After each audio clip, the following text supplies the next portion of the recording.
In this video, we are going to discuss about the pregnancy and embryonic development. The trophoblast layer, which covers the blastocyst. Below the trophoblast layer, there is formation of inner cell mass. These inner cell mass later form the cells of robber. Near to the inner cell mass, there is formation of finger-like projections, which is known as chorionic villi.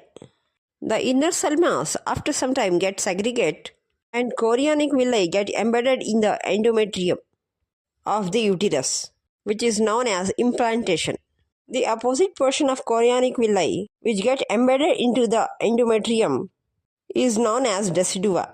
Means endometrium after the implantation is known as decidua, and decidua, which is implanting with chorionic villi, is known as decidua basalis. The lumen of the uterus has decidua capsularis and decidua peristalsis.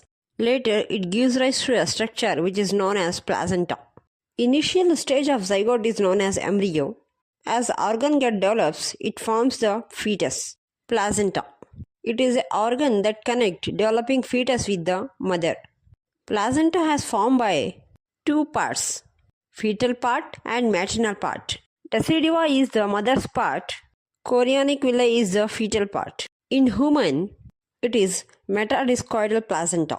Means placenta which has villi at the initial stage and later it forms disc shape after development, and deciduous which falls off after the birth of the baby. Functions of placenta. It acts as a barrier. It also helps in respiration and excretion. It acts as endocrine body. It provides nourishment to the baby. It also helps in respiration, that is exchange of gases, excretion, removal of excretory products. Placenta secretes hormones such as HCG, HPL, estrogen, progesterone, and relaxin. Let us see what are the functions of these hormones. HCG. HCG stands for human chorionic gonadotrophin. It mimics LH and maintains corpus luteum. HPL. Human placental lactogen. It involves in development of mammary glands and milk production before parturition. Estrogen. Develops secondary sexual character and development of mammary glands. Progesterone. It is also known as main pregnancy hormone, by which endometrium gets maintained and helps in development of mammary glands. Relaxin. It relaxes the pubic symphysis and dilates cervix for easy delivery. Umbilical cord. It connects embryo with placenta.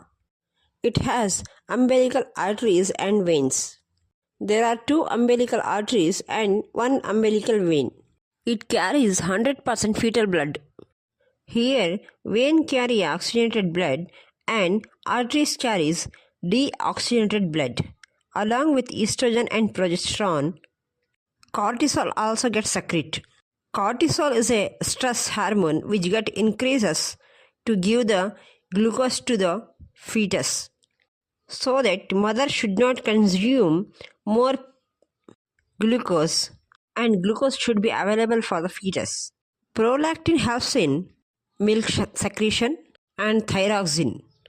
Thyroxine is a hormone secreted by the thyroid gland which helps in differentiation of cells. Means thyroxine decides the fate of cell, what it is going to form in future. If there is no enough thyroxine, baby can be mentally retarded.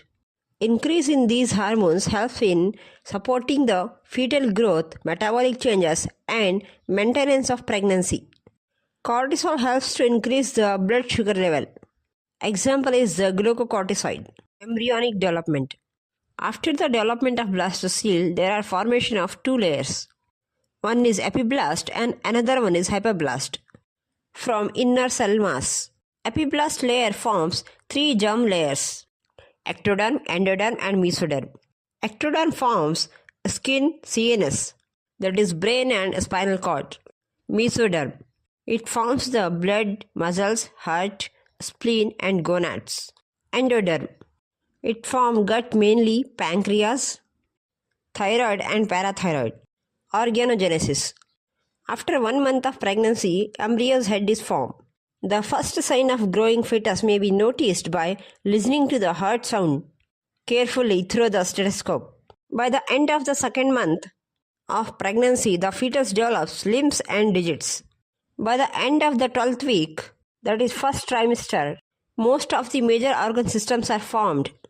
For example, limbs, external genital organs are well developed. The first movement of the fetus and appearance of hair on the head usually observed during the 5th month. By the end of about 24 weeks, that is 2nd trimester, the baby is covered with fine hair. Eyelids separates and eyelashes are formed. By the end of the 9th month of pregnancy, the fetus is fully developed and is ready for delivery. Gestation period. It is the time interval from fertilization to delivery of the baby. Extraembryonic membrane. These are the membranes which present outside the embryo and they won't form the part of the embryo. First one is chorion. It forms chorionic villi, helps in implantation, helps in formation of placenta. Chorion is made up of 2 layers. Outside ectoderm and inner layer of mesoderm. Second layer is amnion. It has fluid known as amniotic fluid. Outer amnion is made up of mesoderm and inner it is made up of ectoderm. It has fluid known as amniotic fluid. The amniotic fluid prevents dryness. It has antibacterial properties which prevent infection and also helps in shock absorption. Allantois and yolk sac. These are also the membranes. Outside it is made up of mesoderm and inside it is made up of endoderm. Initially, allantois form blood vessels. At the starting stage of the embryo, blood is formed in yolk sac. Then the blood form in liver, then in the spleen, then the bone marrow. Yolk sac also helps in hemopoiesis.